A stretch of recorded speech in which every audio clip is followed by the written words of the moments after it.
7 brings you more news with Sally Bowery. You're watching 7 News at 7. Weeknights on 7-2. From the studios of 7 Perth, Susanna Carr and Rick Arden. Good evening. There have been angry scenes on the steps of State Parliament as hundreds of education workers protested over spending cuts. More than 1,000 teachers and principals called on the Barnett government to reverse its plan to cut staff and budgets. Geof Parry reports. Anger bubbles to the surface as a teacher confronts Education Minister Peter Collier this afternoon.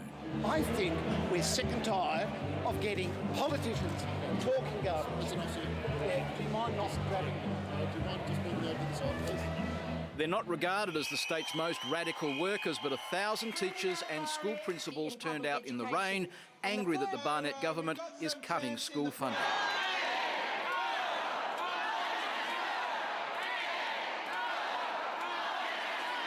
In some cases, hundreds of thousands of dollars gouged out of school budgets. I say to you, Mr Barnett, we will not let your government bury the hopes and aspirations of the children and young people in our schools beneath the foundation of Elizabeth Quay and the football stadiums. And earlier in the day, another protest over plans to sack 500 education workers, mainly classroom assistants, the Education Minister watching from the fringes.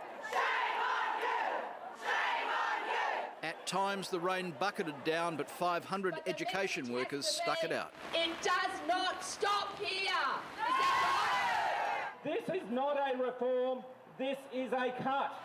The union wanted the Premier to come, but he declined. Not so Education Minister Peter Collier, who agreed to address the meeting. It didn't start well, and it didn't get better. Thank you.